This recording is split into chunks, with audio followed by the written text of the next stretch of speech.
Hi. మొన్న Friday మన market days హైలో క్లోజ్ అయిన తర్వాత గిఫ్ట్ నిఫ్టీ అయితే 24,865 వరకు వెళ్ళిందండి. ఈరోజు మండే మార్కెట్స్ ఓపెన్ అవ్వడానికి ముందు నిన్న సండే వచ్చి మళ్ళీ మనకి స్ట్రైట్ ఆఫ్ హార్మ్స్లో అన్సర్టెనిటీ వచ్చింది.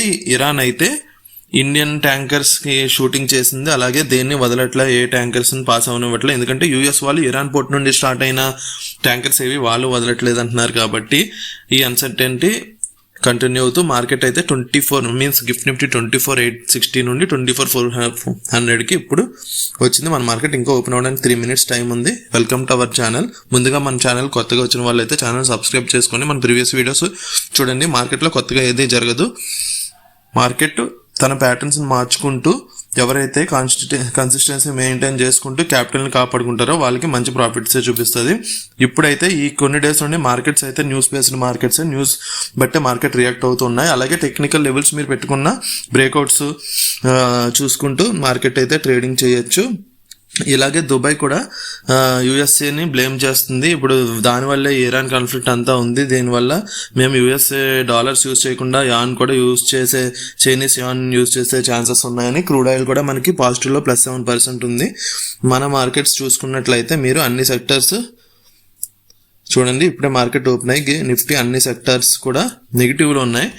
కానీ గ్లోబల్ మార్కెట్ చూసుకుంటే మళ్ళీ మన జపాన్ మార్కెట్స్, హ్యాంగ్సాంగ్ ఇవన్నీ కూడా నెగిటివ్లో ఉన్నాయి. మొన్న ఫ్రైడే వచ్చి గ్లోబల్ మార్కెట్స్ నెగిటివ్లో ఉంటే మన మార్కెట్స్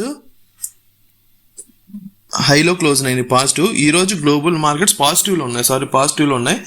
మన మార్కెట్ అయితే ఓపెన్ అయ్యి ఫస్ట్ క్యాండిల్లోనే మంచి ఫాల్. ఫ్రైడే డేస్ హైలో క్లోజ్ అయింది కదండి, అందుకని కంపల్సరీ నేనైతే ఈరోజు ఓపెన్ అయిన తర్వాత కన్సల్టేషన్ అవుతుంది మార్కెట్ అని ఎక్స్పెక్ట్ చేసి ఫస్ట్ అయితే పుట్స్ బై చేశాను. నేను యూజువల్లీ మనం పుట్స్ బై చేయం, కానీ ఎప్పుడైతే ఫస్ట్ క్యాండిల్లో నేను కాల్ సెల్ చేశానో నాది ఒకటి స్టాప్ లాస్ హిట్ అయ్యి ఈ సెకండ్ క్యాండిల్ హై నుండి చూడండి, third candle first candle high నుండి రివర్స్ తీసుకుంది కదా, ఇమీడియట్గా నేను పుట్స్ బై చేసి ఆల్రెడీ ఇప్పుడు మనం 10,000 ప్రాఫిట్లో ఉన్నాం. ఎందుకంటే ఇప్పుడు ఈ రెక్టాంగులర్ బాక్స్ నేను డ్రా చేశాను చూడండి. ఫ్రైడే ఎవరైతే మన వీడియో ఫ్రైడేది చూడలేదో జస్ట్ ఒకసారి మన ఛానల్ లోపలికి వెళ్ళి లాస్ట్ వీడియో చూడండి.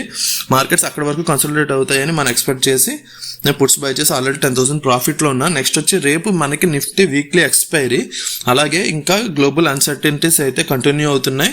ఈరోజు నైట్కి యూఎస్ఏ వాళ్ళు పాకిస్తాన్లో మీటింగ్ ఈ పీస్ టాక్స్ గురించి రావాల్సి ఉంది. ఇరాన్ వాళ్ళు కూడా రావాలి. మార్కెట్స్ అయితే పాజిటివ్లు ఉన్నాయి, కానీ ఎప్పుడైతే ఇరాన్ సీజ్-ఫైర్ వాల్యుయేషన్ అని చెప్పి ఇప్పుడు షూటింగ్ చేసిందో ట్యాంకర్స్ పైన, దానికి యూఎస్ఏ వాళ్ళు ఏమీ రెస్పాండ్ అవ్వలేదు. యాక్చువల్గా వాళ్ళు ఏమైనా రెస్పాండ్ అవుతారు అనుకున్నాం, కానీ వాళ్ళు అంత సీరియస్గా రెస్పాండ్ అవ్వలేదు. మన ఇండియన్ ట్యాంకర్స్ అయితే బ్యాక్కి వెళ్ళిపోయినాయి. సో మొన్న పీస్ టాక్స్ స్టార్ట్ అవ్వడానికి ముందు ఓపెన్ అయిన ఈ గ్యాప్ అప్ లెవెల్స్ నుండి చూసుకుంటే దానికి ఆల్మోస్ట్ ఇప్పుడు మార్కెట్ ఇంకా పైకి వెళ్ళిందండి. కంటిన్యూ ఇక్కడ మీరు చూసుకుని ఫ్రైడే థర్స్డే ఉంది కదా, థర్స్డే సెకండ్ హాఫ్ నుంచి మనకి వెన్స్డే, థర్స్డే, ఫ్రైడే 3 days కూడా సెకండ్ హాఫ్ మార్కెట్స్ బాగా పెరిగినాయి. ఎందుకంటే ఎఫ్ఐఎస్ ఫారెన్ ఇన్స్టిట్యూషన్ ఇన్వెస్టర్స్ పాజిటివ్లో ఉన్నారు. మనకి ఆల్మోస్ట్ మెనీ మంత్స్ నుంచి వాళ్ళు ఫుల్గా మన ఇండియన్ మార్కెట్స్లో సెల్ చేశారు డైలీ. బట్ లాస్ట్ 3 days నుండి వాళ్ళైతే పాజిటివ్గా ఉన్నారు. సో ఫ్రైడే వీడియోలో నేను క్లియర్గా అవన్నీ చూపించే డేటా ఒకసారి చూడండి. అలాగే మన మార్కెట్ నేను ఇప్పుడు ఏమనుకుంటున్నానంటే, ఇప్పుడు ఈరోజు కూడా ఎఫ్ఐఎస్ ఫారెన్ ఇన్స్టిట్యూషన్ ఇన్వెస్టర్స్ ఎప్పుడైతే 1 o'clock తర్వాత ఎంటర్ అవుతారో, అంటే యూరోపియన్ మార్కెట్స్ అప్పుడు ఓపెన్ అవుతాయి, ఆ టైంకి మన వాళ్ళు ఏం చేస్తున్నారంటే, ఇప్పుడు లాస్ట్ 3 days మీరు చూసుకున్నట్లయితే నాకు అనిపించింది చెప్తున్నానండి. ఇదైతే నేను నాకు డైలీ మార్కెట్లో మనం ఉంటాం కాబట్టి నాకు అనిపించింది చెప్తున్నా. డైలీ ఫస్ట్ హాఫ్లో మన డిఐఎస్ సెల్ చేస్తున్నారు అనుకోండి, సెకండ్ హాఫ్లో వాళ్ళు వచ్చి మంచి ప్రైస్లో వాళ్ళు స్టాక్స్ అన్ని బై చేసి వాళ్ళు బయర్స్ కింద ఉంటున్నారు. సో ఈరోజు నేనేమనుకుంటున్నా అంటే, ఇప్పుడు మార్కెట్ ఇది పెరగడానికి రీజన్ ఏంటంటే ఏం లేదండి, గ్లోబల్ అన్సర్టెనిటీ ఉంది.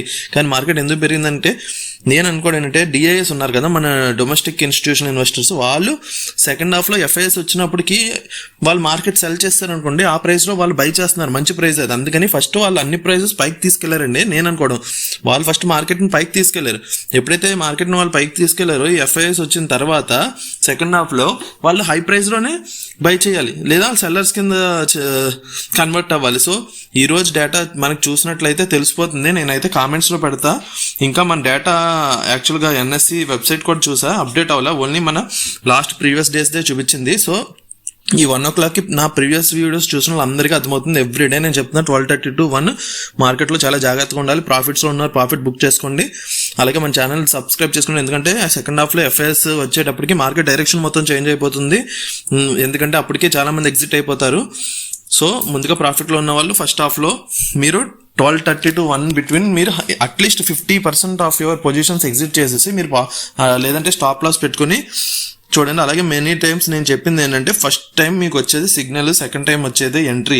ఫస్ట్ టైం మీరు మార్కెట్ పడుతుంది అనుకుంటున్నారు, ఇక్కడ సపోజ్ పడిందండి, ఫస్ట్ టైం పడగానే మీరు ఎంటర్ అయిపోయారు అనుకోండి, అదే సిగ్నలే, అక్కడ మీరు పొజిషన్స్ తీసుకోవడానికి కాదు. అదే మళ్ళీ మీకు సెకండ్ టైం ఆ మార్కెట్ ఆ ఛాన్స్ ఇచ్చినప్పుడు అది ఎంట్రీ అవుద్ది. చూడండి లాస్ట్ మార్చ్ మంత్ నుండి డేటా చూసుకున్నట్లయితే ఇవి రెడ్ కలర్ ఉన్న ప్రతిదీ కూడా ప్రతిరోజు ఎఫ్ఐఎస్ అమ్మినవే. -2,800 crores, -6,000 crores, -9,000 crores ఇదంతా కూడా అమ్మిందే. ఏప్రిల్ 1st నుండి కూడా ప్రతిరోజు అమ్మారు. ఓన్లీ మన ఏప్రిల్ 15, 16, 17 మాత్రం 3 days వాళ్ళు బయర్స్ కింద ఉన్నారు. ఈరోజు డేటా అయితే ఇంకా పోస్ట్ అవ్వలేదు చూడండి. మండే 20 April క్యాష్ మార్కెట్ మీరు చూసుకున్నట్లయితే ఇంకా మన ఎన్ఎస్సి వాళ్ళు రిలీజ్ చేయలేదు, నేనైతే కామెంట్లో పెడతాను.